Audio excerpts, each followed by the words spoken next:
Assalamualaikum warahmatullahi wabarakatuh. Alhamdulilladzi amara nabi birril abai ahmaduhu subhanahu wa ta'ala askuruhu ala tawalin na'mai wa syadu an la ilaha illa wahdahu la syarikalah khaliqul ardi wasyami'i syahadatan taquluna la zukron yaumil jazai wa syadu anna syaidana wa ma nabiyyana muhammadan abduhu wa rasuluh Atqal atqiyai Allahumma sholli wa sallim ala Sayyidina Muhammadin Salatan taksimuna bihal min jami'i afati wan abwali gibali Wallahi kuromai wa syabi'i wa man tabi anhum Rikoi amma ba'du.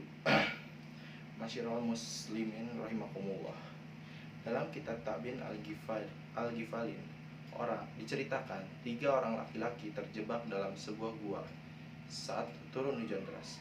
Malah nasib mereka karena sesaat kemudian batu besar terjatuh dan menutup pintu gua, sehingga tidak memungkinkan mereka keluar kecuali ada bantuan.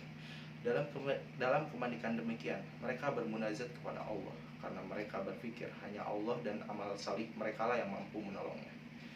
Salah seorang dari mereka berdoa dan menyatakan bahwa pernah satu ketika dia akan terperosok dalam perbuatan zina. Namun dia sadar dan segera menghindar serta bertobat. Ia berdoa, jika hal demikian termasuk amal salih, maka sudilah kiranya Allah memberinya pertolongan. Lantas, batu besar yang menutup gua tersebut bergeser sedikit. Orang kedua lantas mengadukan kebaikannya dan berharap batu penutup gua tersebut terbuka. Dia menyatakan bahwa dia bekerja keras dan tulus di sebuah ladang. Dia memiliki hasil jerih payah dalam jumlah besar berupa sapi, kambing, dan kebutuhan lainnya. Lantas, dia memberikan harta tersebut pada orang yang dulu pernah mengadu padanya. Karena upah yang diberikan dirasa kurang, orang tersebut kemudian menyatakan jika amal tersebut adalah bagian amal salih, maka ia memohon kepada Allah untuk memberinya pertolongan. Tak lama kemudian, batu bergeser sedikit. Orang kemudian menyampaikan amal kebaikannya. Dia menceritakan bahwa dia memiliki orang tua yang sudah lanjut usia. Pada suatu malam, dia mengirimkan makanan. Namun, begitu sampai di rumah orang tuanya, mereka sedang tertidur pulas. Ia tidak tega membangunkannya dan tidak beranjak sedikit pun dari rumah tersebut. Padahal saat itu kambing-kambingnya masih berada di tengah lapang dan dapat dimangsa serigala jika tidak segera diambilnya. Namun dia memilih menjaga makanan yang dia bawa untuk kedua orang tuanya hingga fajar tiba. Orang ini lantas mengatakan bahwa jika perbuatan tersebut termasuk amal salih, hendaklah Allah menolongnya saat itu.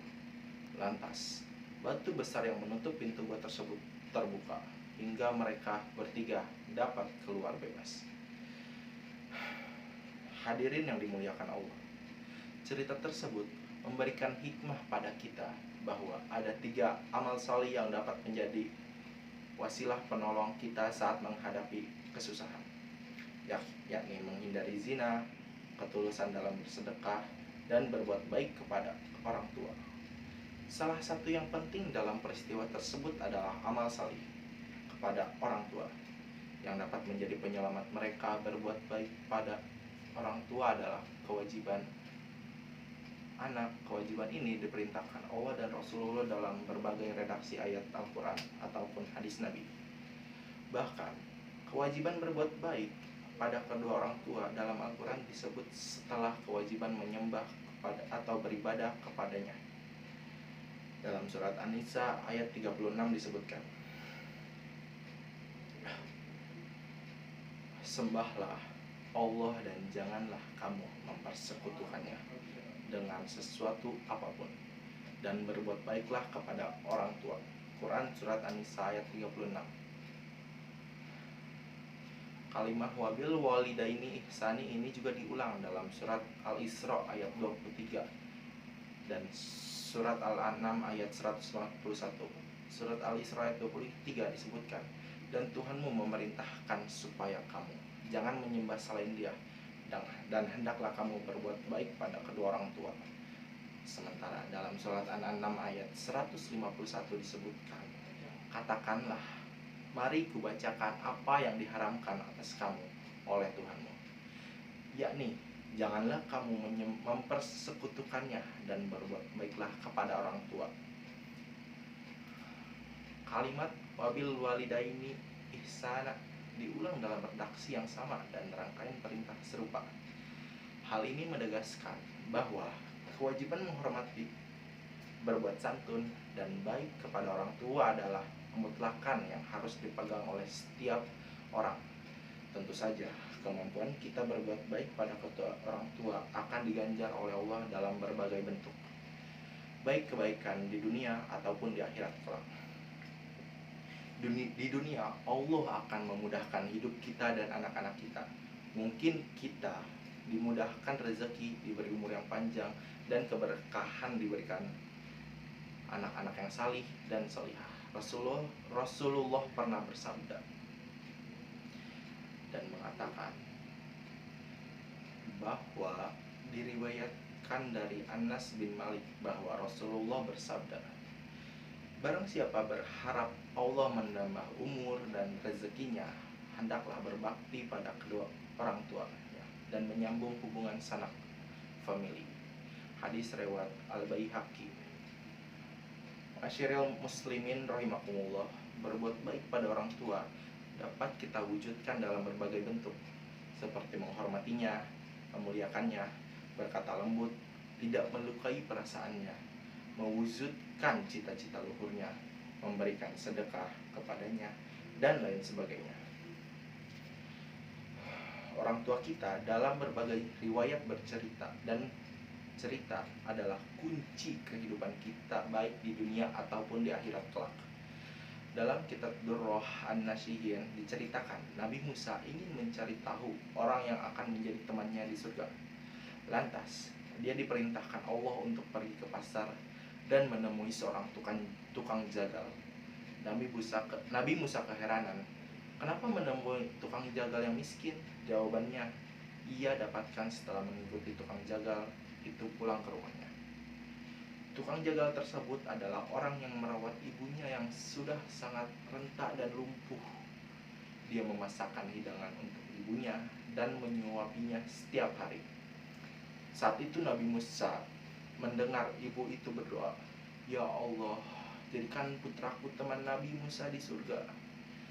Jamaah Jumat rahimakumullah, berbakti kepada orang tua tidak hanya ketika mereka berdua masih hidup, tetapi saat keduanya telah tiada pun, kita tetap bisa berbakti kepadanya. Bisa dengan harta benda yang kita miliki, ataupun dengan bacaan Al-Quran dan doa-doa yang kita panjatkan untuk keduanya. Arwah orang tua kita akan menerimanya sebagai hadiah yang indah ketika di alam barzah. Rasulullah memberikan cara bagaimana berbakti kepada orang tua yang telah meninggal di dunia. Semoga kita menjadi orang-orang yang mampu terus berbakti kepada kedua orang tua, kapanpun dan dimanapun kita berada. Semoga bakti kita kepada orang tua menjadikan ridha Allah untuk kebaikan kita baik di dunia ataupun di akhirat kelak. Ibadallah, innallaha ya'murukum bi amri hatsuma khalaqakum kama qauluhu ta'ala fi tanzil wa ma khalaqatul jinna wal insa illa liya'budun wa innallaha wa malaikatahu shalluna 'alan nabi ya ayyuhalladzina amanu shallu 'alaihi wa sallimu tasliman.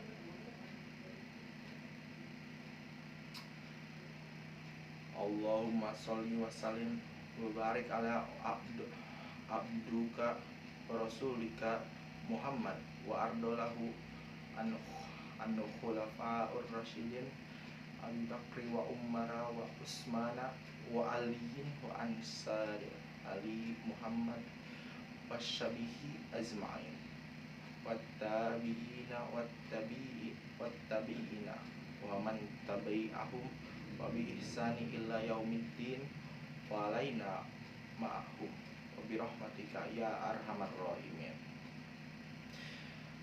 Allahumma ighfir lil mu'minina wal mu'minat wal muslimina wal muslimat ahya'i minhum wal amwat innaka sami'un qaribun mujibud da'wah wa ya qad hiyal hajat Allahumma ighfir lana dzunubana wa kaffir anna sayyi'atana wa tafana wa ma'al abrar Allahumma inna nas'aluka daulatan khilafatan rasyidatan ala min hajin nubuwati Rabbana la tuzigh qulubana ba'da idh hadaitana wa hab lana min ladunka rahma innaka antal wahhab Rabbana atina fid dunya hasanah wa fil akhirati hasanah wa qina adzabannar